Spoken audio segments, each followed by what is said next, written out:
You're listening to Contesting Wrestling. This is a podcast where I'm trying to reconcile how much I respect my friends with how little I respect their interests. My name is Evan Burke. You haven't heard of me outside of this podcast. I've done a lot of things that are awesome, but that nobody knows about. So, do they exist? Did I do those things? Who knows? Time's not real. What's important is that wrestling is also not real. What? Ask Bishop George Barkley about all that. He was a philosopher. I will email him later and see what he's up to. So, I grew up, at a time when wrestling was very popular, very prevalent in American culture, and hated it, didn't care for it. I was right like a teenager when the Attitude Era hit, right in that perfect demographic. Did not work on me. I liked a lot of other dumb crap at the time that was for teenagers, that was for teenage men, but I don't know why wrestling didn't work. However, through all these years, there's been a persistent bug in the back of my head that's saying it's a talking head bug that says, look, there are people you know and love and respect in the world who love wrestling. There must be something to it. There must be something to get. And I really think, as you get older, if there's an art form that you think sucks, really probably more it's just something that you don't get. And maybe you're not going to like it. That's fine, but you should at least make an effort to understand it. Most of the time. There are things out there that are not good, certainly. But that's a conversation for a different podcast. And sometimes in the course... I know some people who only talk about things that they think are not good over and over again, often the same things. Going on 30 years now, some of them.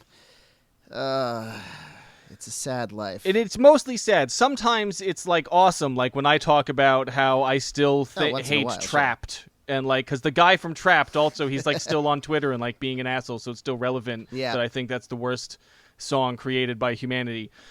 Now, I've brought a guest today. This is my first guest that I've brought in. I'm going to introduce, my co-hosts will introduce themselves, and then we'll get to the guest. But it is important to seek out allies in understanding wrestling, in this journey, I think. So we'll get to that. But Ben, here, why don't you go, and then we'll get into it.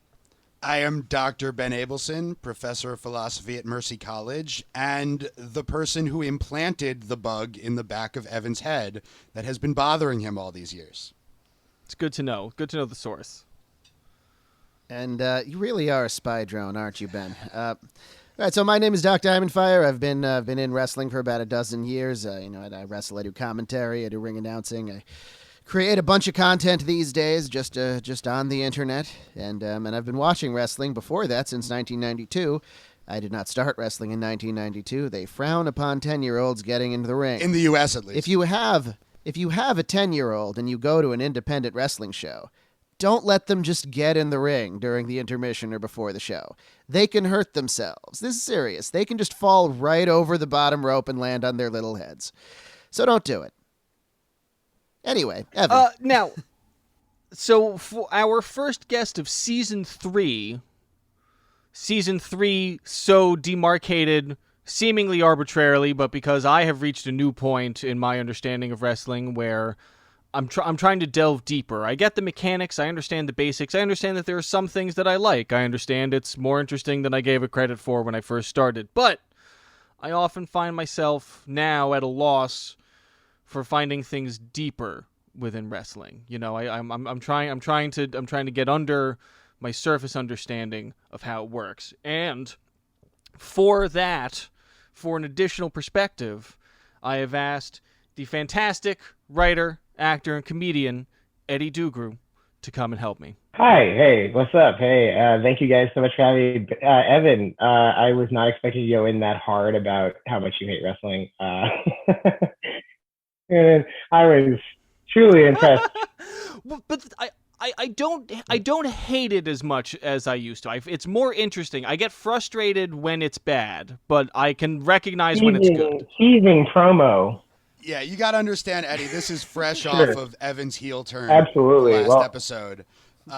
It was like a Ric Flair and Sting style heel turn where he made us think that he was our ally for a while and then just stabbed us right in the back. No, of course. I mean, honestly, no one's tried to pull that in a while. And Evan, I'm glad that you actually pulled out a wrestling storyline that no one has even attempted in, I would say, probably about 2 decades. Mark Henry for like 2 seconds, and that's probably the closest I've had to an ally that turned face, Yeah, that that was turned good. heel again. It's like nothing.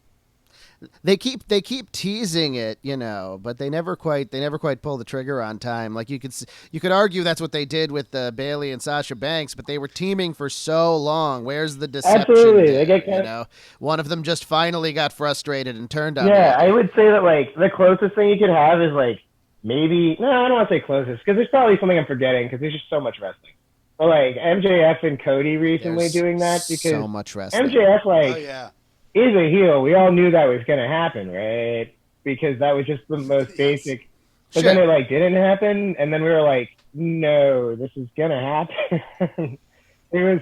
I mean, it took a few months. Wrestling fans have become so impatient. If something doesn't happen immediately, they think, "What? Why? Push the button now!" And it doesn't. That's part of the decline of popular wrestling. As much as I still maybe have a lot of issues with wrestling as a whole, I mean the core aspect of it where you never know what's real or what's reality and fantasy has become, there isn't really anything else that does that. And I really do have to respect that, as that I also live my life in a surrealistic, Lynchian fashion where it's never quite clear what is and is not happening. At least that's how I feel now that I'm in my house for the last 6 months.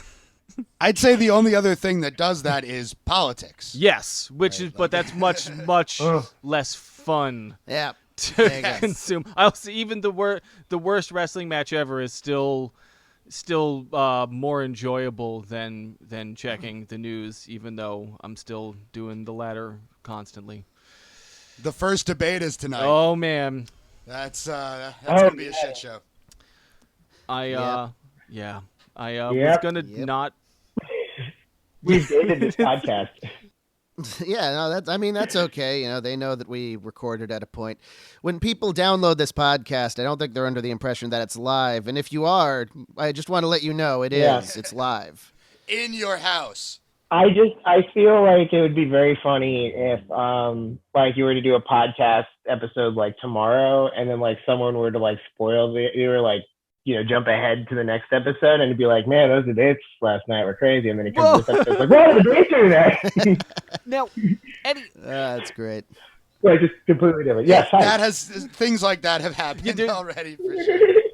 Our timeline is all fucked up.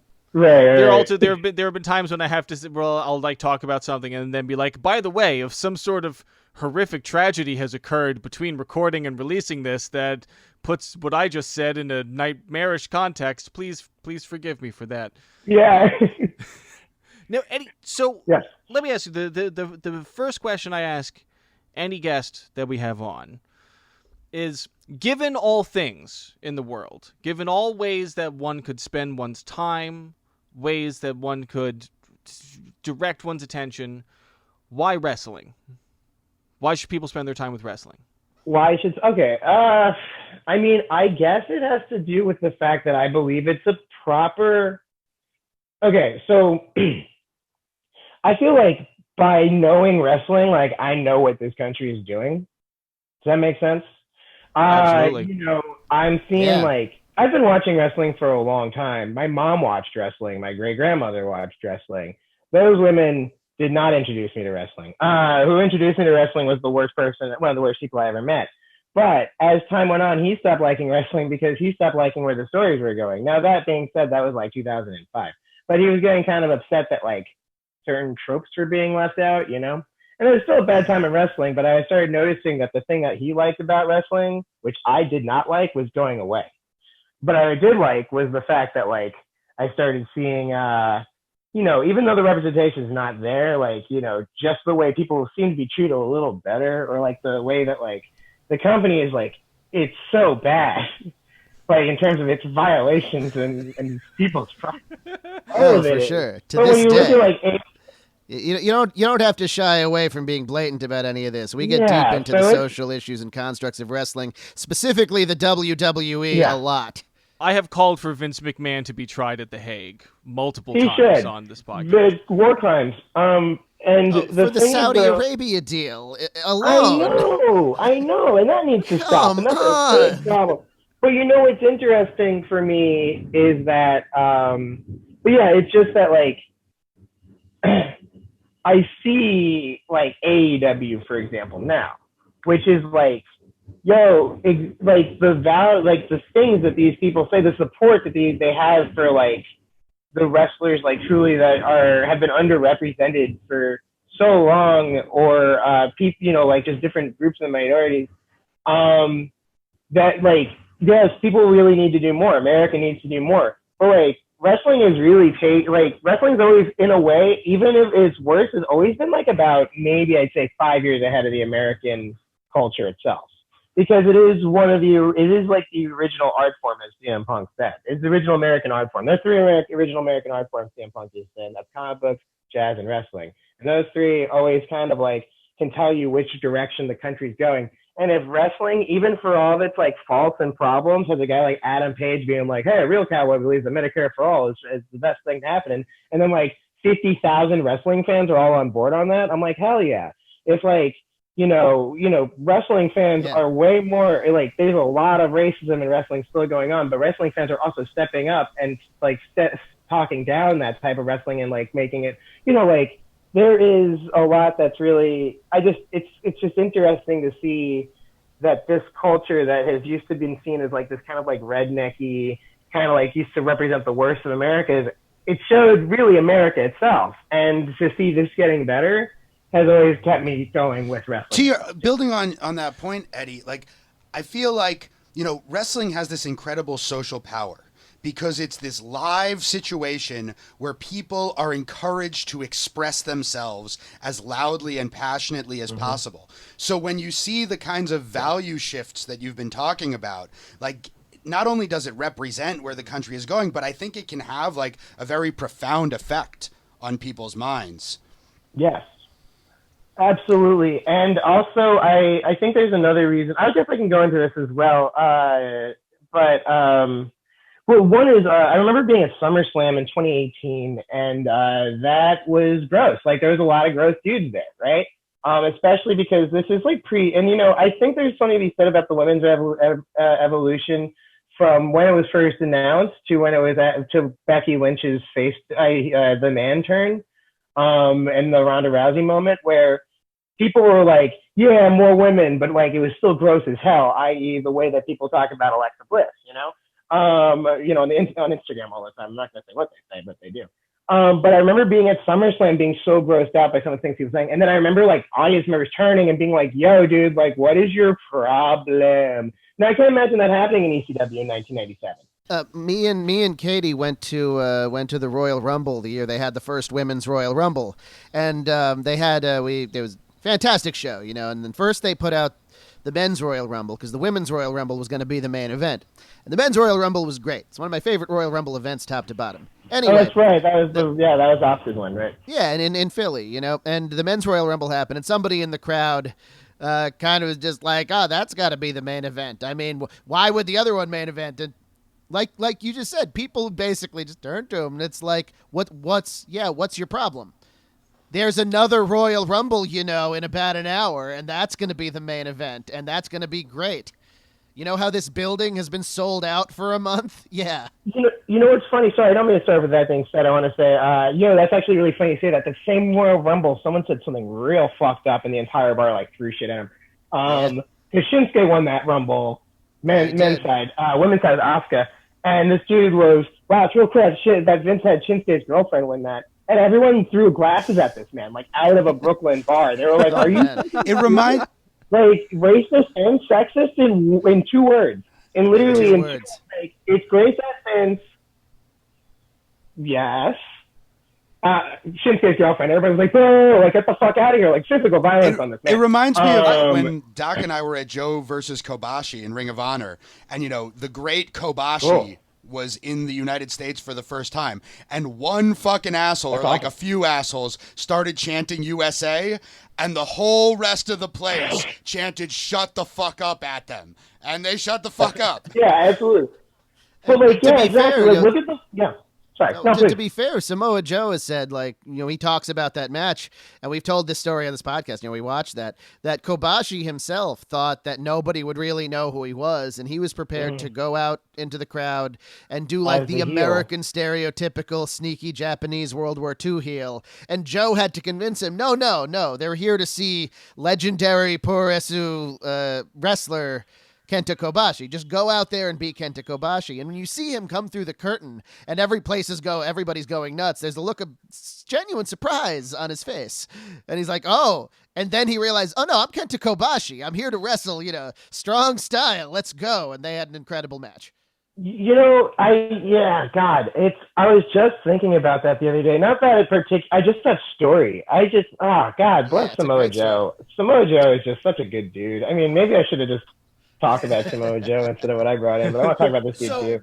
But Samoa Joe, CM Punk, like that. I think Samoa Joe, Daniel Bryan, CM Punk, like those three in particular, like really, I don't know, like just because they were also low key mad, socially conscious, and the way that they like kind of during Ring of Honor and like the early Impact ages, because there were still guys like, don't get me wrong, like look at AJ Styles, for example. I like AJ Styles, don't get me wrong, but like that guy he knows his views are like, he's a flat earther. He knows whatever his views are. But like in the 90s, he could probably have gotten away with anything. He probably would be more vocal. Now look at like Stone Cold on the other hand, who is like apparently more vocal about his politics, but wasn't back in the day. Like, it's like it's interesting to see that the culture has changed. Eddie, Evan, like this is sort of the third phase of the podcast, and like we're getting to really, I think, teaching Evan about the period of time where Daniel Bryan and CM Punk and Joe and guys like that saved wrestling for us after the Guerrero and Benoit tragedies. Right. Yeah, that's a good point. Especially because, especially after that, there was that, it was the McMahon stranglehold. Right. Was probably at its strongest. And it was also super conservative. Because it was also the height of the Bush administration. Yeah, post 9/11, Benoit does his thing. Football is now the bad guy as well, so Americans are mad about that. Tom Brady is winning championships left and right, or he just starts winning championships. That's the whole thing. No, I'm kidding. I don't really care about that. But John Cena champion, I think that's a big thing to mention, is he also switches over to that Marine shit. Yep. And then during that time period, you have the skinny fat guys, or the, like the X Division, and that shit was interesting as hell because those guys were like just dudes. Yeah. Who were the best. I do find I'm consistently fascinated by the fact that like wrestling does not see something that I was not expecting at all when we came into this was wrestling does not seem to have had the same kind of like there hasn't been like a Gamergate for wrestling or a Comicsgate for wrestling. There hasn't been like, not to say that there hasn't been any reactionary backlash whatsoever within the wrestling community, but there hasn't been some sort of big organized like guys being like, actually maybe women should only wrestle sexy matches or whatever. And perhaps that is a credit I was not giving the wrestling community initially, was that in my head there was no way that it was going to have this progressive side to it, and that has been a real revelation to learn about over the course of this. Now, the whole thing where women were wrestling like purely sexy matches was really only a short period of time in wrestling. And I'm not saying before that women were utmostly respected, but from the inception of pro wrestling through like the 80s and the early 90s, almost all women's wrestling was at least presented as like just wrestling matches.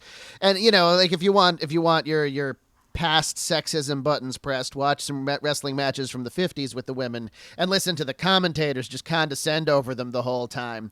But they're wrestling matches. But the WWE started selling like sex and violence in the 90s. So they had like the bra and panties matches and the like mud pit matches or whatever. And when that went away, I mean, everyone kind of knew it was in bad taste in the first place. So it wasn't really deeply ingrained in the fandom like it is in some other mediums. It is interesting to note that I was watching like 95 SummerSlam or something, and just for starters, I mean, like, the commentary is not great. But Vince McMahon, like, is interestingly enough, like, wow, was absolutely great competitor over here. She's gonna knock it out. She could probably hang in the ring with any man. And it's just like, whoa, wait, what? And then he does do the thing goes into that slide into the bra and panties. And that like super, exploitative, and like it's just always bad. But it was weird hearing like Vince be like, yeah, like, and it was like this phony, like, yeah, it's just it's a sideshow act to him. It's always been a sideshow to him, but like it was still treated with a modicum of respect that was like lost in the 90s. Well, people these days, I think, that want to believe just the narrative that the WWE never wanted any good women's wrestling, forgot that Vince tried to push like, Alundra Blaze and a bunch of her Joshi friends in 94, 95, and it just didn't get over. And eventually he just cut the whole division. America. The fan base had to change. That's what I mean. It was America. Yeah, the fan base had to change. But like, that's America in a sense. Like, America is sliding more progressive, even though fucking look at where we're at now. But that doesn't represent. I think people. I don't know. I can't. I don't want to get into that conversation, I guess. But I mean, Vince just follows money, man. Yeah. And like, he's a sexist dog, but he follows money. So he's gonna do what the money is. And the only color he sees is green, brother. As though that statement isn't horribly problematic within itself. Yeah, it is. Capitalism. It is food. That's why it's an American beauty, because it's purely capitalist at its side. I mean, it's all about selling yourself. How do you sell that? Right. Sell this. Promote this. Promote that. Your body. Your this. Your body that. How you sell. It's all about the money. Kevin Nash. His whole thing is money. Anybody who's like, I love wrestling is like, I just love a specific part where I'm selling something. I have a T-shirt for a guy who doesn't wear a T-shirt. I can't think of a better example of like an industry that's truly built on worker exploitation. Absolutely. Than wrestling, like where it really is like, let's just have people destroy themselves physically, emotionally, personally, and pay them like $70. And the worst of them get the best. And the worst, Hulk Hogan. I mean, come on. But then, I mean, poor Rick. I mean, look at poor Ric Flair. I mean, that's just pure. His life is just pure exploitation. Like, he just can't do anything ever, which is why he's the way he is. Like, he may have mad money, but like, poor guy. His life is. All these people's lives. So except for like. Speaking of workers and speaking of your T-shirt, Eddie. Yeah. So for today, originally we were going to do an episode on Jon Moxley. But when me and Eddie started talking about the matches, this became an episode about two men, about their rivalry that quietly spanned an entire decade, various promotions, various regions of the country, two different names for each of them. Yep. Yeah. Very different kinds of crowds that they wrestled in front of, and similar stories. Very similar stories, yeah. Jon Moxley and Brodie Lee, who through it all just seemed to love beating the crap out of each other. Just absolute beating the shit. I mean, these are two dogs in AEW currently who, like, I mean, there's a straight up thread of these two guys' careers that have reached this apex where they got to Double or Nothing, and I was watching, I was like, wait a minute, I saw this match like in 2011. Like, literally, and they had the same Watching name. these three matches in a row, it feels like it's just one continuous match or one continuous fight that they never got to finish. And they also keep getting bigger and a bunch and more bigger guys as show up people. for at one point. Now, absolutely. Full And disclosure. Oh no, just a quick full disclosure. So I thought that I still was under the impression we were just doing a Jon Moxley episode. And because I'm a giant dum-dum, no, it's funny. Because I'm a giant dum-dum, what happened was I watched the first match, and I was like, oh, that was interesting. I was more impressed with Moxley than the other guy. It's fine. Then we watched the ladder match, and I was like, what a weird coincidence that the guy from that first match was in this second match. I actually had the same thought, and I texted Ben last night, like, oh, he's in all these matches, and Ben's like, yeah, that's the show. I'm like, oh, okay. But yeah, me and Ben were, sorry. No, but just you realized, like, oh, it's the third match. Now I see what's going on. I watched the third match thinking, like, oh, it's Jon Moxley versus, like, some other guy. Some different with guy. With the same name as the guy in the first match. Because I guess I have fucking face blindness. I didn't really catch his name in the first match. 10 years, you know. And so, and then I, like, went and, like, just looked him up on Wikipedia, and then I'm halfway through, and I was like, oh, it's the same guy. Oh, okay, we're doing a thing. Yeah. And so that was my journey. That was part of my journey through these three matches.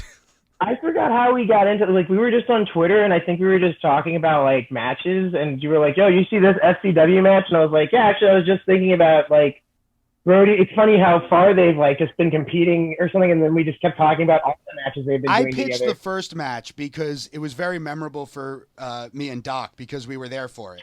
That's the match from Evolve 4 on July 23rd, 2010, which was in Union City, New Jersey, in the tiny little Ace Arena.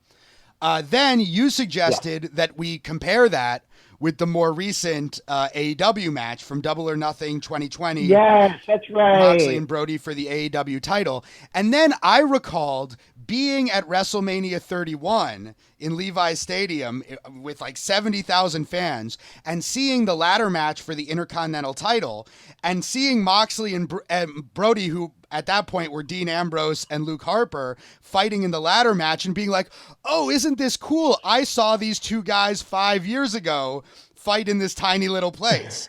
So that's the thread that runs through all of this. And it's cool because each of these matches is like almost exactly 5 years from the last one.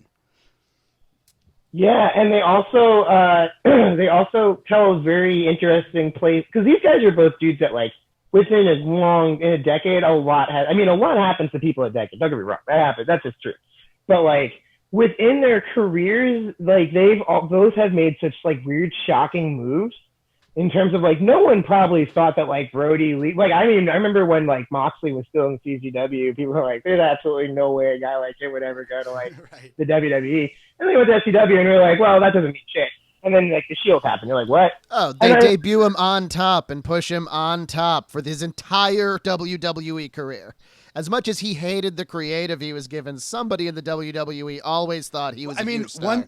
One thing, like, I remember being at WrestleMania 31 and checking into the hotel I was staying at, and it turned out the concierge was a big wrestling fan. And he couldn't go to the show because he was working that night. But we asked him, we're like, so who's your favorite? And he's like, oh, the Lunatic Fringe, of course. It's like Ambrose always had an enormous following. Yeah, it's just so crazy. You know, it's just like, it's because I think that goes the same with a lot about that Shield Wyatt grouping. That was so interesting because that was really the first, like, that was when because, like, you had CM Punk. That was like the year of that was, like, I think post Pipe Bomb by a year, because that was when CM Punk and The Rock and Ryback and John Cena were all, like, kind of doing this whole dance around each other, right? Daniel Bryan and AJ Lee are getting married. But then the Shield pops up, and then you have, like, the beginning of, like, NXT actually happening, right? And the Shield and the Wyatt they're like the last things to come out of, like, SCW. Yeah, we're actually really.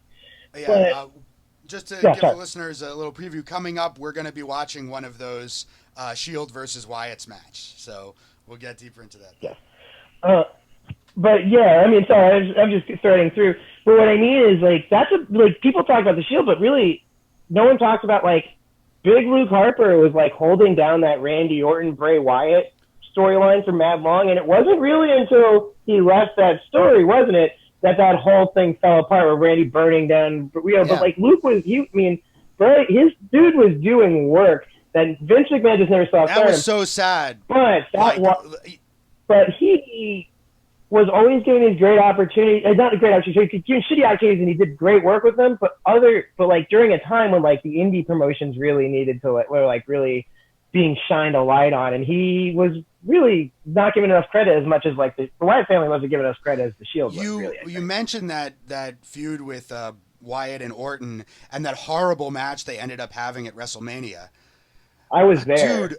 Harper was, trash. as you point out, was the best part of that story, and it was not part of the fucking match that came out of it. You know what he did for Mania? I don't remember. They put him in the fucking Battle Royal in the pre-show. Like, after all of that, he was 2 weeks away from being in the main event of Mania, and they just were like, never mind. To give you some context about this whole thing, so Vince McMahon apparently could not get behind Luke Harper as a character because he could not master a Southern accent. Now, Luke Harper is from Pennsylvania, right? I think... that's right. It's from Rochester. That's right. So he's upstate New York. So he's like a kind of a backwoods guy. Like the character is like a backwoods character, but it's not a Southern backwoods character. And Vince just couldn't understand that. Right? He sees things in such. It's ironic that Vince McMahon couldn't. It's like ironic that for like I always think like he couldn't get a New Yorker over. Dude, you're like the company is from New York. Like fucking. All you gotta do is just be like, you're a big dude from New York. It would have been fine. He could have been like a backwoods. You go to upstate New York. He looks like rodeo. You go to upstate New York, and there's fucking rodeos and county fairs and shit. You know. The man looks like. Oh my God! I want to say Brodie, not Brodie Lee, but Brodie. Bruiser Brodie. The famous Brodie. He's a combination. He looks like fucking. He's a combination of Bruiser Brodie and Jason Lee, the actor. You notice he kind of looks like Jason Lee. That's right. Also, his Twitter is great. Remember when he came? Yo, did you see his Twitter when this is gonna be a Brodie Lee episode? I'm okay with that. Remember when he came back to like kick Roman Reigns' ass for one paper? Remember that? That shit was great. And he tweeted out, "It's Sunday. You know what that means?" That's what he tweets all the time. But that one like hit like 15,000 likes because people were like, "It's finally likes or something," and then like it didn't leak. But like people were so ready to get on this dude's ball from day one, and then he went to AEW, and they were like, "All right, yeah, sure, here, have it. You're the leader of a cult. You're now the leader of a cult. You can be the leader. You went from follower, now you're the leader of a cult. Fight the man who comes down the staircase now by himself instead of a few friends." Exalted. I do think it's funny that Brodie Lee went from being like a cult follower to a cult leader. I do say that all the time. I'm like, he's got a better cult. It's a great arc, yeah. It is a great arc. It's like so I feel like it's immediately apparent what his appeal is, what his deal is, even if like Vince doesn't handle his character well. Especially by the end, by the third match, it's like it's really developed. Moxley, this is going to sound like a backhanded compliment, and I don't mean it as such. Moxley, his appeal is more subtle, kind of. Oh, no, it is. You're right. In that I was having trouble... The first match, I don't know, I was having trouble sort of being able to articulate what it was about him. Because by the end, I was like, okay, I can see that he does have an appeal. He's been in one match that we watched so far... for this podcast, which is the hardcore match against Kenny Omega, which is my favorite hardcore match we've ever seen. Also, the only hardcore match I've enjoyed. You also watched him in a CZW match that was like all blood and guts. I don't know if you remember that. I've blocked that out. I have an answer to that because someone's actually asked me that question. Not the subtleness of it, but like what it is. And I think about this a lot because there's a real particular... Moxley's got a wiki. His wiki page is interesting. I like John Moxley. I just like, especially during like during the breakup of the Shield, it was just cool to see that guy. He wore like a sleeveless hoodie and was just like, just like beating up people all the time. Then they gave him a hot dog cart and you're like, you can bounce back. There's something. Hold up, wait. They gave him a hot dog cart? Yeah, we can go into that. They had so many dumb fucking. Okay, all right. I didn't mean to derail it. Here's the thing. John Moxley. Part of his character is he's like unhinged and unpredictable, right? So Vince took that in the fucking corniest possible directions he could take him. They were like, he's Yeah, crazy. he would just be like silly and weird and. The lunatic friend, the wacky line. Yo, he did that like he would remember the wacky line.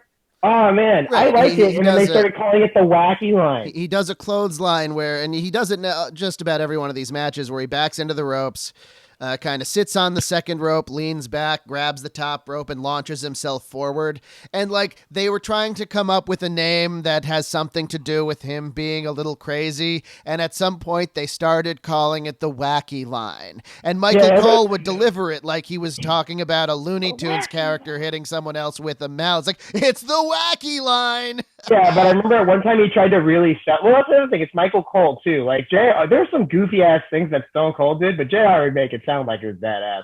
Yeah. So like if Michael Cole can't deliver shit, I'm sorry. I like Michael Cole when he's like doing certain things, like certain parts. Oh, Michael Cole during the UK Classic, the first one, is like inspiring. Well, he's not a bad commentator. As Taz described it once, he's like, hey, if your job is that they tell you to go out there and sell Big Macs, you go out there and you sell Big Macs. That's what it is, you know. Cole does. On Ambrose's like in-ring style, the wacky line, or the unfortunately named wacky line, the wacky line is one example. Let's just call it the lunatic lariat. That was better. No, actually, let me just say one real thing about commentating really fast. You know who did sell that really well? Marinello, because Marinello's a good commentator. So he would call it the lunatic lariat, and he'd be like, hit him with that lunatic lariat out of the, who is that? Oh, taking his head straight off that lunatic with the lariat. And I was like, yeah, okay, all right. And then, like, they moved him, and then he left. And I was like, why do they keep taking Marinello? The other thing that I love that he would do as Ambrose is he would throw an elbow drop off the top rope, or in the case of one of these matches, off the ladder, but he would throw it to a standing opponent.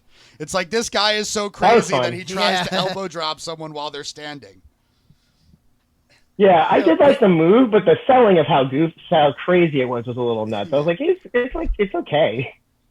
Here's perhaps a strange challenge. Can you guys articulate what it is about Moxley that you like without referring to specific things in his career? Or even specific things he does in the ring necessarily. Yeah, sure. I got you. I got you on this one really fast. Is it okay? Is that okay? Yeah. It's because it's just. So say the other day, it's like his wiki page is like when the Shield was going to be broken up, he was expected to be one of the biggest heels in all of wrestling. Right? So he's one of the biggest heels. And he turned face, and we're all like, yeah. It's just, I don't know what it is. He just loves what he does so much, right? And also, because it shows, but everything he does is supposed to be bad. But it's through the love and, like, kind of his characters, like, I'm surviving the best I can here, man. And so when you give him the worst thing, he's like, I'm surviving the best I can. And then when he was like you feel it so hard. When he was in the WWE sleepwalking, I felt like I was in the WWE sleepwalking it. But then when he came back, like jacked as fuck, like when he had that Bane moment, I was like, there's something here because I feel like he's still feeling it. And then when he left, it felt like all right, whatever, right? I'm not trying I feel like he kind of represents our desire for wrestling to be less predictable and more crazy and outside of the box. Like he's this kind of wild card element that like pushes the boundaries of things. And we see that immediately in the Evolve match, right? So like Evolve, their whole gimmick is it's like a sports-like presentation. You know, they tell you the wins and loss record of everybody. And, you know, nobody's supposed to do anything remotely cheating or like remotely hardcore or whatever. And then he and Brodie come out and like totally disrupt all of these conventions and all of these parameters. They brawl around the ring. They get in the ring with steel chairs, and the ref immediately disqualifies both of them. Like, what the fuck are you doing? This is Evolve. It feels like two drunk guys got in the ring in the same. And also the way that the audience is like Brodie, bro, he like I said, Brodie is a gross looking dude. Let's be real. Like He in is. that That's match, part like, of the appeal, I the think. Brodie I that think we he get never to- washed or changed that shirt. They refused. Yeah, but it's we get to They learn and love refused him. to stay within these parameters. And then the end is great when Moxley is like finally going to listen to the ref. He's like, oh, okay. I'll put the chair down. And then Brodie fucking brutally kicks the chair into his face. And Moxley, when he comes to, sits down and is like, I tried it your way, guys. I tried. It was just It a was chair. just a chair. It was just a chair, man. That's the Well, other let me thing, put man. that into a little Yeah. context. Let me put that into it because I love the context of the progression of the artistic bleeding edge of wrestling, which this was on, a decade ago. So I had mentioned how when Ring of Honor first started happening, almost a decade before this. It was a big deal that every match had a finish because every match on television seemingly ended in a DQ or a count out or a bunch of people running in. And for the first several years of Ring of Honor, you almost never saw a disqualification. Even if You the absolutely heels were were going not to do right. something dastardly, they'd wait until after the match to do it. And even the heels were serious about, no, this is Ring of Honor. We want finishes. And then on the other side of the coin, we had the rise of ultra-violent wrestling with CZW, where everybody got desensitized to hardcore and barbed wire and broken glass. So Evolve bucks both of those trends in 2011 by immediately calling for a DQ before either of these guys even hit each other with the foreign objects in the ring, while still loosening the rules enough where everybody understands, well, if they're doing this outside the ring, then maybe the rules are a bit looser. But as soon as they bring the chairs in the ring, no, this is not a contest anymore, disqualification. So no really big violence and a DQ, and it served This the was purpose. Gabe's. That's good Yeah, this was storytelling. Gabe Sapolsky's brilliance as a booker, like really understanding where the mentality of the hardcore wrestling fans was at every specific point. Because he had gotten fired from Ring of Honor and then had started Evolve. Yeah. And it was like him and Bryan Danielson, actually, and Davey Richards pretty much got together to start Evolve. And Sapolsky, the idea was like, all right, where can we go next? What can be like the next development in indie wrestling that the fans will take to? What are people not Speaking doing? of Evolve really fast. Have you guys been to Evolve show? Not recently, but like recently within like the context Within the of last recently. like 3 or 4 years, after Keith Lee and Zack Sabre Jr. and that whole group left, I stopped really going to the shows. I went to last one I went to, I think the last one I went to was the last one that was here. Who was there? Oh geez. Oh yeah. It was weird because it's all NXT crossovers now. It was Austin Theory versus Roderick Strong, and I was like, cool. But yeah, like I also was like really fucking around with that Keith Lee, because it was like Keith Lee, Matt Riddle, Zack Sabre Jr., Leo Rush. Kind of and even before that, like they had McIntyre and Gargano and Ethan Page. Oh, I was at McIntyre's last match. Yeah. I was at McIntyre's last match at Evolve, and it was McIntyre versus Riddle. And McIntyre was like, he had lost, and he was like crawling around the ring. And I was like, people were like, fuck you, McIntyre. And Timothy Thatcher. And then I was, oh yeah, that's right, Thatcher. And then I went, hey, good luck at NXT, Drew. And he was like, thanks, man, I really appreciate that. And he like just like kept crawling around the ring. I was like, wow, Drew's a really sweet dude. This is more of a general observation about Moxley, because also over the course of time, like I've heard you guys talk about Moxley a bunch, talk about Dean Ambrose a bunch. Didn't realize they were the same guy until we started doing this episode. He sells well, and I wrote that down and then amended it to, he expresses the very real pain he seems to be feeling quite well. Yeah, that's right. And I feel like he goes the same way. He has a thing that like Ric Flair also kind of had a little bit that we talked about, where Ric Flair to me gets into the ring and then almost immediately appears to be like, he goes directly to the energy level of, I have like one last move left, but I'm so tired and exasperated, I'm like falling apart kind of, but then he can just sustain that for 45 minutes, like that same level. And so Moxley seems to, he gets into this space of like, He's beaten, he's battered, he's got like just a little juice left for maybe one last move, and seems to live in that space. I think, going to your point about him and Rick, I actually think that's a very good point. They have very similar backgrounds of dudes that would get into like fights all the time when they were younger and like hated their families. Reminds me of right? Roddy Piper too, a little bit, Yeah, a lot of these guys, when they had real Piper and Flair were big know how buddies. to reach that moment, because that moment is like the real moment of like them being like, I get beaten by this, they know that place. So they know how to start at that place as like an acting skill, I think, which allows them, I think it's a very good point. But what's also very interesting to me about that as well is both those dudes are fucking hilarious. And they're so hilarious within all of their darkness of it all. And I think that's the thing about Moxley, to your point.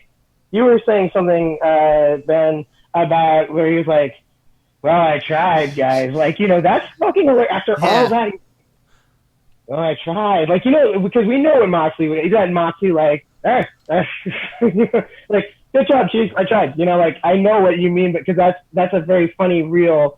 He gets his head broken in by Brock Lesnar. He's like, I'll see what the fuss was, Paul. I'll see you later. Because that's a real fucking, like, after all, like, there's a funny hilarity. The time they had to cancel Raw because of the blizzard, so they just filmed Raw at the TV. Yes, and they filmed at the TV studio, and then like the interview person is there, and then just the door opens and wind and snow comes in, and Dean Ambrose, and they're like, Dean, what are you doing here? And he's like, I just walked here. It's like, you walked here from where? It's like, my hotel. It's like, that's 6 miles in a blizzard. He's like, yeah. He no-sells it, it's right? canon that John Moxley's immune to cold because Revolution, right? What date was that? What month was that? I don't remember. I have no idea. It was January or something, and Moxley walks in from outside with no shirt on. And I was like, it's canon within 2 promotions that John Moxley is just weirdly immune to the cold. Yeah. And actually, that kind of brings me up to the ladder. That actually starts the ladder match story, don't it? Because I was like, he walked all the way from Cincinnati, Ohio, in a blizzard to show up to Connecticut, saw Wade Barrett to the Continental Championship. It was hilarious. And then you don't give him the championship at WrestleMania. So that's why we're going to go into that's how the story starts, is he walks in from the cold, and they're like, Dean, there's a blizzard. What are you doing here? And, it's cool. I'm looking at his photos.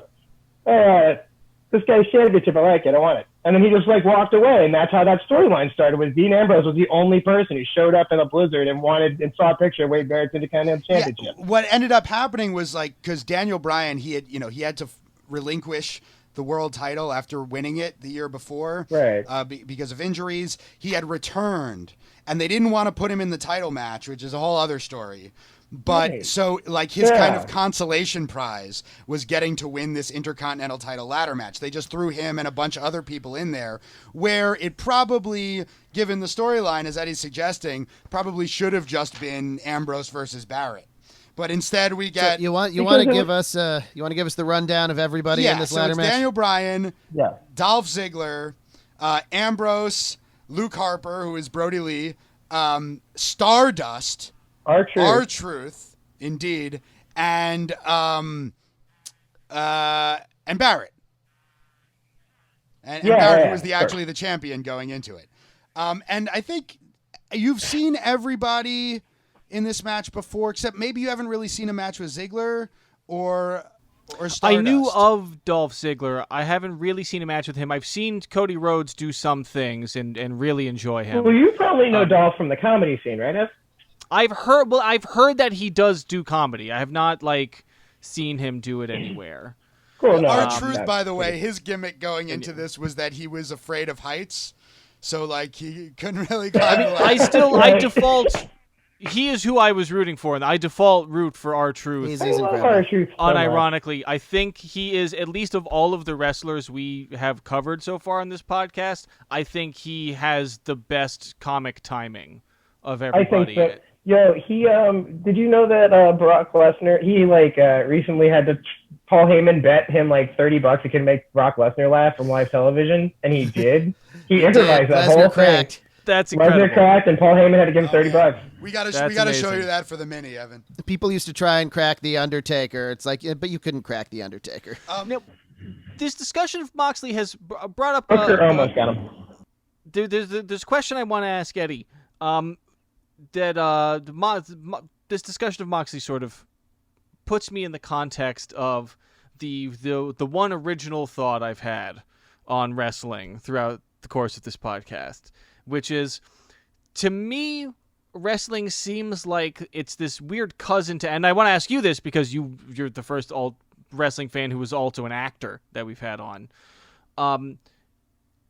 To me, wrestling seems like this. It's sort of this cousin to theater, and it seems to me like it is like the kind of acting that happens in wrestling evolved out of carnies lying to you to try to get like your money. Bro, 100%.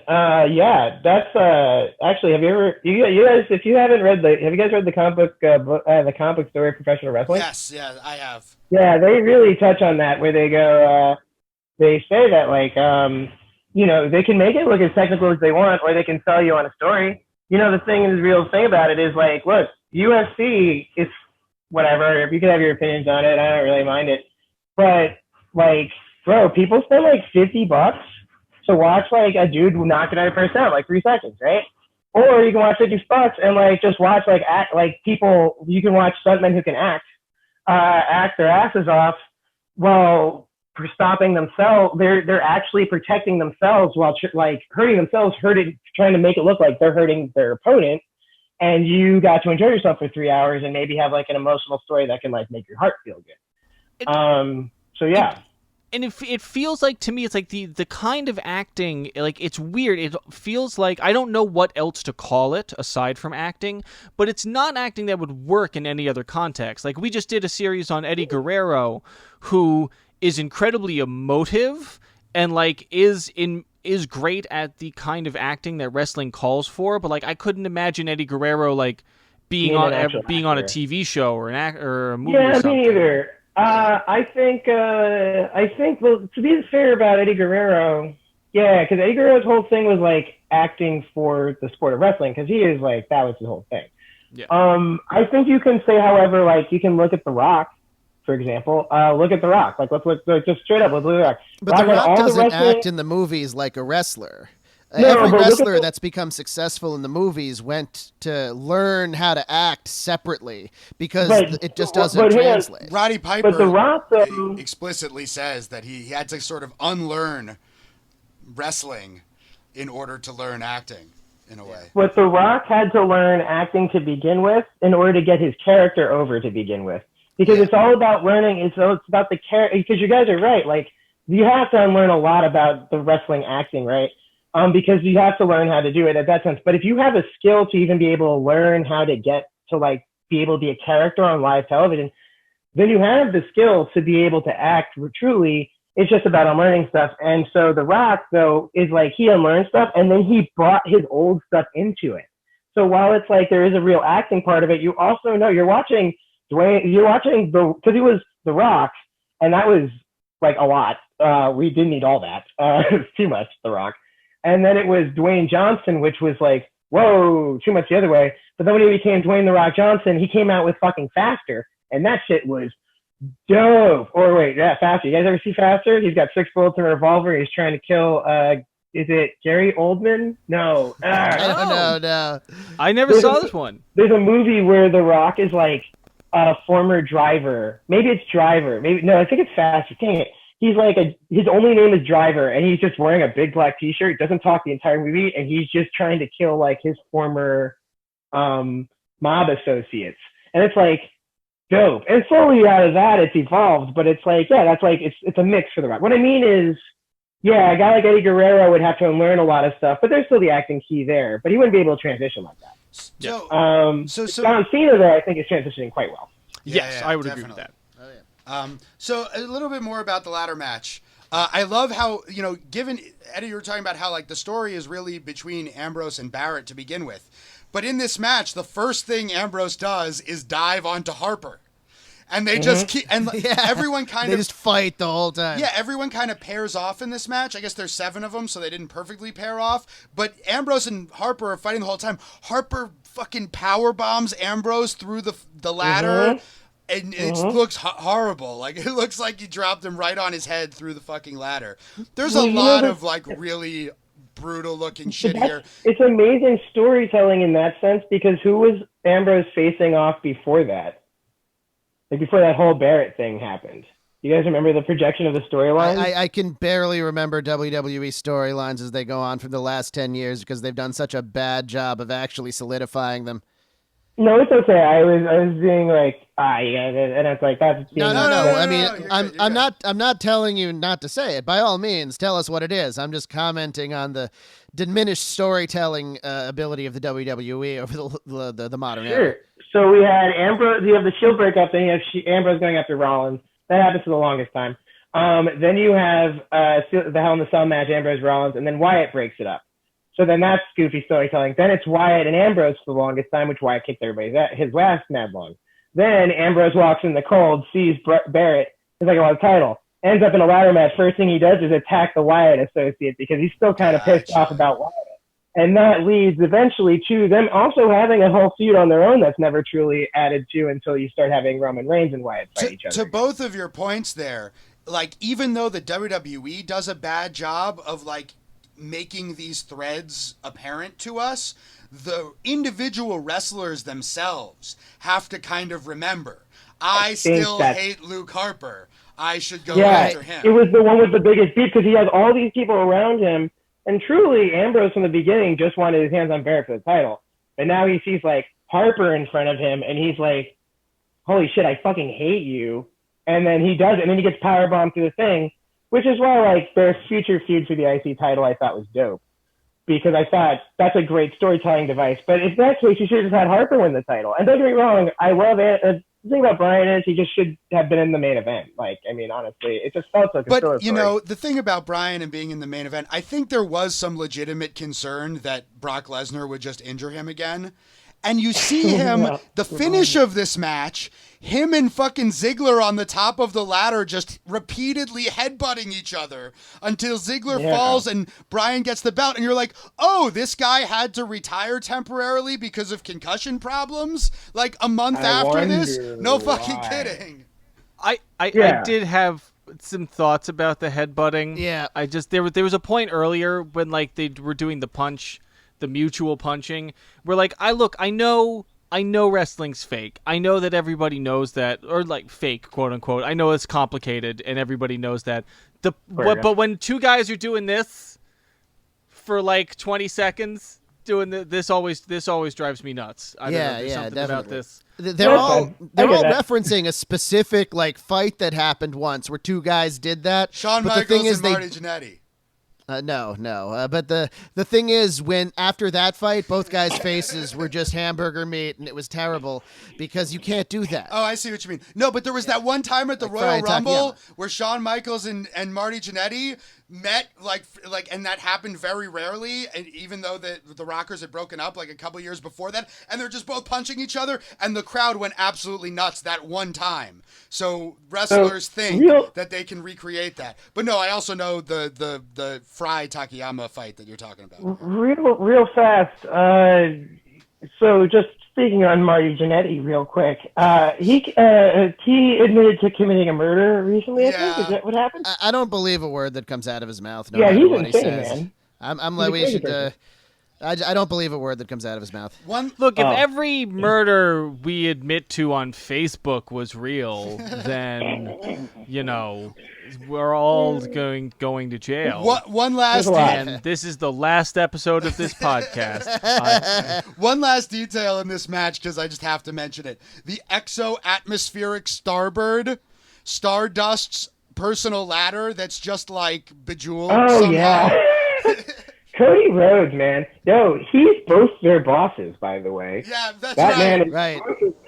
But, like, I love Stardust, and we can, you know, we haven't even done a Goldust episode yet. But, like, Stardust is, like, taking Goldust and just making it more of, like, a sci-fi David Bowie thing than like, what Goldust He turned into a whole ass superhero thing just because someone made a pun about Neville's name. It was like, he's like a superhero. So they're like, well, I guess we're going to have a whole supervillain. Like, why? Why are we doing... All right. It's great. I like it, though. the things I was most impressed by in this match were at the end. I was like, man, I do want to watch more Cody Rhodes stuff because every time I see him do anything, I really enjoy him. At the beginning of this match, I was not a big fan of Harper/Lee. Like I wasn't super impressed in the first match, and in this it was kind of, but then when he put the ladder on top of his head and spun around hitting everybody, I was like, I'm back in. I'm back in on this guy. I love the announcer's reaction to that. Like, they just crack up. At one point, this is ridiculous but awesome. The announcers also describe somebody as punching everybody but him, like punching everybody but himself. Right?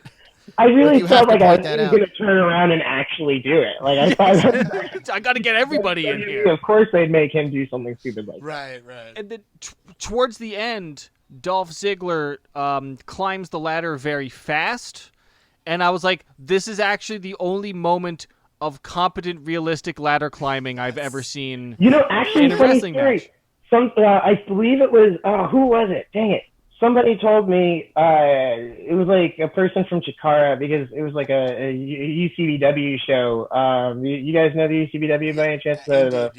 Yes. Yeah.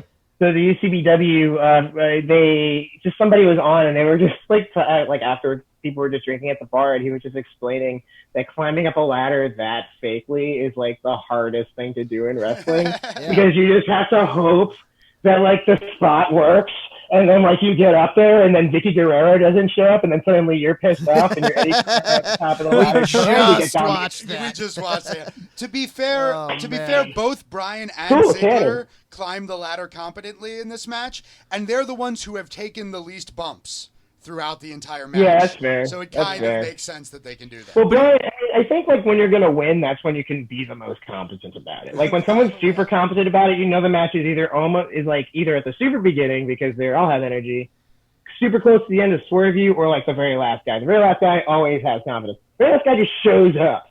Like Damian Priest against Johnny Gargano, he just went, "I'm here now," and I was like, "Well, that sucks." It is as if there is normally some sort of power that the ladder has, that these guys who are incredibly physically fit, who spend a lot of their day exercising and understanding and knowing their body, get to the ladder and they're like, how does this work? What is the nature of this device? Okay. Oh, that's a really good idea. Fuck, a wrestler trying to paint his house, and it's just like every time he gets on, it's he gets to the top and he's like trying to open the paint can and it doesn't work, and then he falls back down. All right, so the final match we watched from AEW Double or Nothing for the AEW title. So now we've gone from a tiny little indie show to a fucking WrestleMania in front of a giant, enormous stadium, and now we are in the fucking COVID era where they're in Jacksonville at Daly's place with basically no crowd whatsoever. An audience of like a dozen or so other workers pretending to be a wrestling crowd. But I think these two guys worked this match as well as any match has been worked in this era by just fucking fighting. Not worrying about the crowd reaction. I want to say, I got to be honest with y'all, this COVID era has actually been one of my favorites. And I got to be real with you. It's forced them to be creative. Happening. You have to be so creative. You have to have more nuance. Fucking Roman. If you guys didn't see Roman Reigns being like, looking at the camera. Hey, no, put the hard camera on me. Looking. I'm the chief. You can't pull that in a live crowd. I remember Samoa Joe. Remember when Samoa Joe put Paul Heyman down? And he was like, look at me. And it was like a mob hit's going to happen. But the entire audience can't hear. It's like, look at me. Bray Wyatt and John Cena's whole feud really hinged on the fact that no one was there. And look at what that, so I think, but I did really watch the Firefly Funhouse. It was incredible. Yeah. But I want to just say in terms of that match, what really showed to me was those guys did it when there were 10 people in a gymnasium when they were 20. And they can do it again at 35. Because that's when they really got to, and that's what those indie dudes are doing right now, is they know, and also what they're doing is, and they're doing it in front of their peers. A lot of these guys wrestled for Beyond Wrestling when they didn't even invite an audience at the beginning of Beyond Wrestling, and they were just wrestling in front of the other wrestlers. So they know how to have a good match. That's an excellent point. These are guys that have to wrestle First off, I want to say if you're a trainee or a student right now within this wrestling program, like if you're the NXT training program right now, holy fucking shit, that's amazing. You have an experience. You get to watch the best people in the world like come up, and they're trying to show off for these kids because they're like, hey, look at what I can. Jericho in front of all these young dudes is having the time of his life. Sure, he looks a little bored sometimes, but like, I mean, he's like, hey, who am I showing off for? The real people who are like the people like I'm teaching you. Watch something, learn something from me. And so when you see guys like Brodie Lee and Jon Moxley who are able to do this in front, now they're doing it for a world title in an indie environment. Oh, that must feel great to them. They're like, let's go out, let's go do whatever we can. Let's use his space. And like, let's use this guy. This guy's a jobber. Just throw him. I love them upsetting the librarians. Yeah. Oh yeah, what was that? Leave a Okay, base. so yeah, because at one point he upends a table and a woman reacts like she's like she's in a Bugs Bunny cartoon. That just who they are. is Leva Bates, the librarian, formerly known as Blue Pants. Yes. What's the other librarian's name again? What the fuck is his Peter Avalon. Peter Avalon. This is one of the silliest one-off things in AEW. As they were getting up to start AEW, like the Young Bucks post online, wrestlers, we're going to hold auditions for an AEW character we have who wants to be like the librarian. And then I think it was the Bucks and Cody or the Bucks and Omega. I think it was the Bucks. It was like probably Bucks and Omega. It seems like a very Omega thing. Yeah, so then they had one day when they were introducing all the AEW stuff, the Bucks come out like with Leva Bates, and they're like, this is the librarian, Leva Bates. And then Omega shows up with Peter Avalon. It's like, I don't know, I cast the librarian. This is the librarian, Peter Avalon. Then the two of them look at each other, and they shh at each other, and now they're the librarians. And it's great. Funny. They're kind of a lower card act, but everybody loves it. You know how you know it's Omega is because that would go over real. That's like a real Japanese gimmick. That's like a that is DDT like straight from right a manga. there, yeah. That is so like I had like that is so funny. I love that whole gimmick. I think they're doing great work. I don't think they get enough credit. Yeah, absolutely. But so I think to speak to a point that all of you guys have made in some form or another, I think what was striking about this match is that like you really feel so yeah, a lot of the matches, you feel like they're playing to this small audience, they're doing stuff. This feels like these guys would be doing this if nobody's around. Like it feels like they really do just love hurting each other.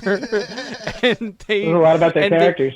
They are having this match just for each other in a way that like a lot of other wrestlers, if they did it, it would perhaps be self-indulgent or not that interesting, but they just seem to just really be focused on and concentrating on beating the shit out of each other. And even to the point, there were a few moments, especially like when he flips Lee onto the tables or whatever behind him, like where you can really tell they're working together in a way that is like almost egregious, but it's also just like really conveys that joy of just like, hey man, let's get me into these tables, bro. Yeah, absolutely. And I think, sorry, so to your point about them, like it would be self-indulgent if other people do it. These are now two wrestlers 15 years each into their careers that have worked for every major professional wrestling company in the world. They are full professionals and they know what they're doing. And I always like to make the musical metaphor. It's the difference between a bunch of teenagers jamming together, all of them thinking they're the shit, versus an experienced jazz trio who just show up to work one day, look each other in the eye and go like, we got an audience tonight, let's do this, and then they play. Mm-hmm. Even if it's the same guys in both bands, that 15 years of experience and professionalism is all the difference in the world. And you really see it. Yeah, like that. Sorry, Yeah, no, go ahead. So I was going to say, there's also one thing that Moxley's been pulling off a lot recently that I've been very much enjoying, and he hasn't done before, but I think he's been doing now a lot. That's been since his match with Suzuki, and that he's been like having those elbow standoffs with people, like kind of that show me moment where he's like, boom, and the person's like, come on. He's been doing it.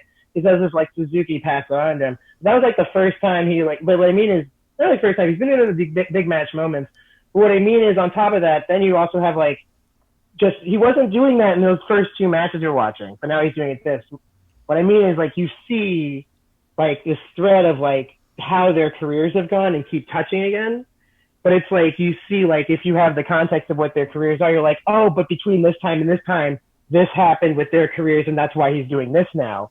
but now he's bringing it back, and Yeah. he just knows immediately, I've been fighting this dude for 15 years. Here's how I respond. So when he hits him, Brodie Lee immediately doesn't hit him, and then just smacks him right back, because that's the next beat of that whole Don't thing. test me. You Yeah, know and how then good I Moxley's am. like, Don't wow, go test fuck me. yourself. But Moxley Yeah. put it off on MJF the other day, and MJF like rose to the occasion pretty hard. Yeah. They just But like, they just so organically build the intensity throughout the whole thing, like a good experienced jazz trio, right? Or duo, I don't know. And You know, like a bassist and a drummer. You know. leading up to the finish, right, where like they go through the stage, right? He does the paradigm shift through the stage. Then Moxley hits the less intense version of the paradigm shift, the like what was called Dirty Deeds in WWE, and Brodie kicks out at 1. I know. And At Moxley's just like, fuck you, man. I love a great kick out at 1, like a I do perfectly too. timed, like, oh no. But you know who's been killing it at the kick out at 1s recently? Bray Wyatt. So maybe he learned it from Wyatt recently. I don't know. Maybe there's something there. I don't know. I'm just putting that together. I like threads. But no, it is a power move. Then he hits the paradigm shift and he kicks out at 2, and then he just goes all out and just starts like hammer fisting him and like looking like he's really beating the shit out of him, and then fucking just chokes him out. And that's the. I know. Also, I just want to say Moxley has not won any. Actually, it's funny. The whole MJF story was interesting to me because he has not won any of these like big match, like with the paradigm shift. Yeah, that's right. He used Cage was the armbar.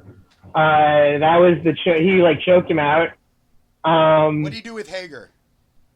Hager, he choked him out Also too. choked him out. Because and then it was like, because I know there's one where he chokes, he does the bulldog choke out. Yeah, the bulldog. Oh, and then he just beat Kingston with the He just bulldog beat Eddie choke Kingston Right, with that. right, right. Yeah.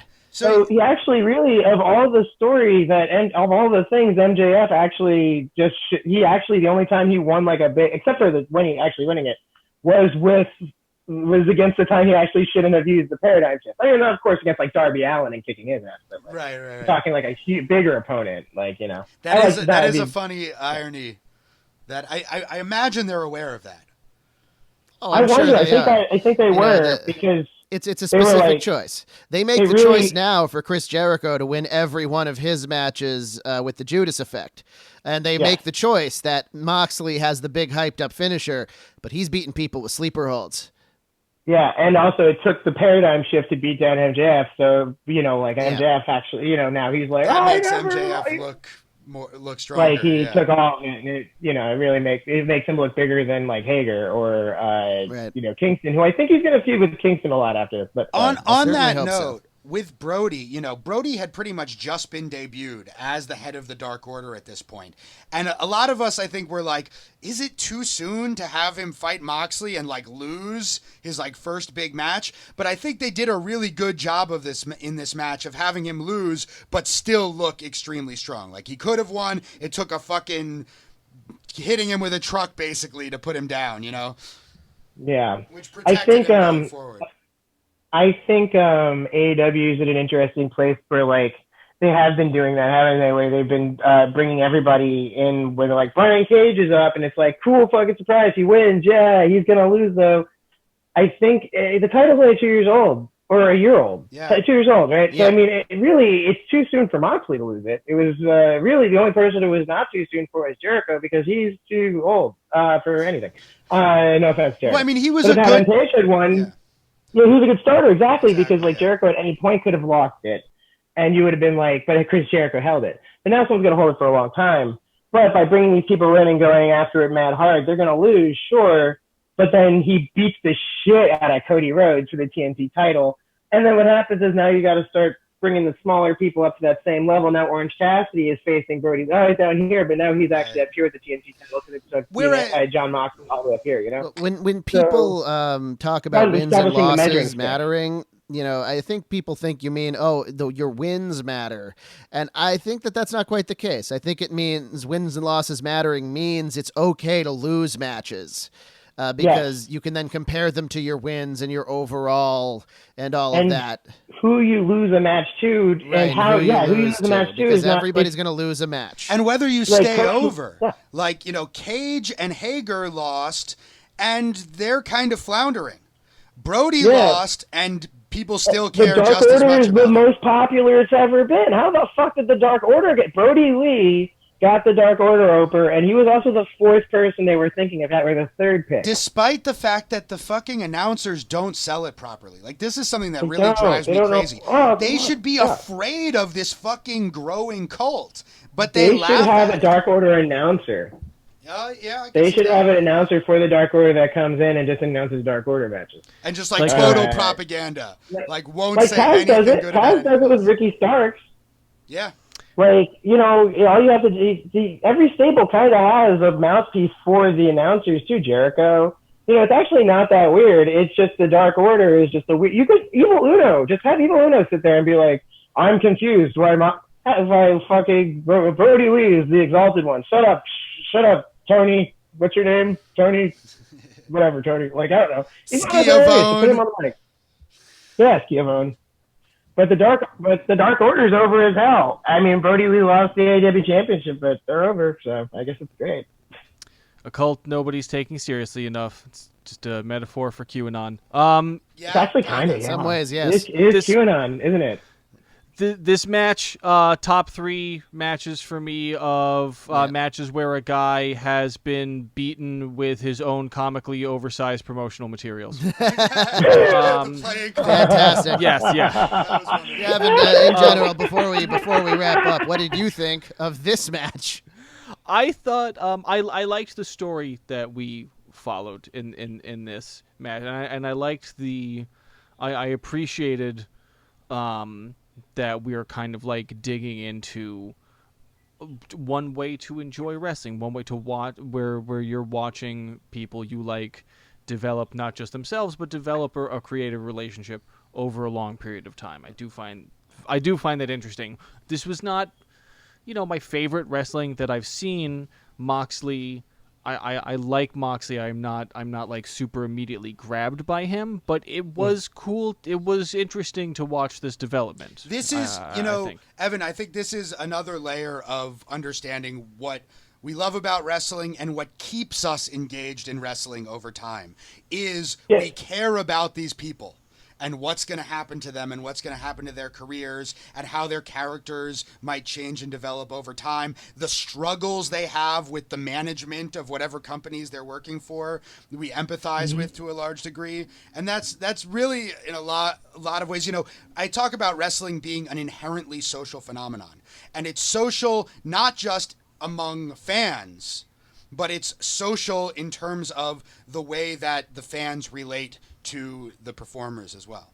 Yeah, I mean, I agree. And also, I think another thing I want to say really fast is also the internet's a beautiful thing in the sense that you can look at the old matches that people have had at different promotions and actually see how not just how the one wrestler has grown, but both wrestlers have grown. You see, I was thinking in the beginning, we could just talk about Dean Ambrose, Seth Rollins forever. I mean, I could do that for a while. And you could talk about Dean Ambrose and Wyatt, but truly within 3 different promotions, you have Jon Moxley and Brodie Lee being at the very top of the game in like the indie scene. I mean, I just got the PWI 500. It's so fun. Moxley just topped it. Word, we gotta bring that up. But the point is that you can also do this with like CM Punk and Samoa Joe, Sure. or like you can do this with like, dude, just follow. Like you can follow their promotions, follow their careers, because some feuds are like truly inherent of like the wrestlers themselves, and hoping that you kind of have the background of like knowing that like Shinsuke Nakamura and AJ Styles at Wrestle Kingdom. They were really hoping that you at WrestleMania that you knew that. But of course, it's the WWE. They didn't really sell it that well. Like I was saying earlier, sometimes it's up to the wrestlers themselves to keep these stories in mind. Like the companies aren't necessarily going to care about them, but the fans care about them. The fans care about them. And the wrestlers, And then when a great wrestler, remembers what they've done throughout their career and calls back to it as much as they can. Yeah. That's why Jericho's so great. This has been Contesting Wrestling. Listeners, if you enjoyed this episode, you should check out our Patreon, patreon.com/contestingwrestling, where once a week we put out a whole extra episode for $5 a month. If you give us $1 a month, you don't get the premium episodes, but you do get these episodes in advance, and you get our thanks for thanking us with $1, and we appreciate that. And Eddie! Oh, yeah, No, wait, no, wait, no, no. you. Okay, no, Eddie, where can people find you? What are you doing? What's Cool. out there in the world that people should check out? So, aside from, Twitter, which is Dougrou, at Dougrou, you can also check me out on Twitch, on Boogie Manja on Twitch. It's a sketch show. We're doing it digitally, however. But yeah, I don't know. Maybe I'll send you a link and we can figure it out. But it's Boogie Manja. Yes, do so. Twitch.com/BoogiePost. Check the show notes, and we will have links to Eddie's stuff in our show notes. Thank you Cool. so much, I'll Eddie, put it for in. being on the Thank you, podcast. guys. It's such a pleasure. Thank you. All right. This has been Contesting Wrestling. Thank you. We love you.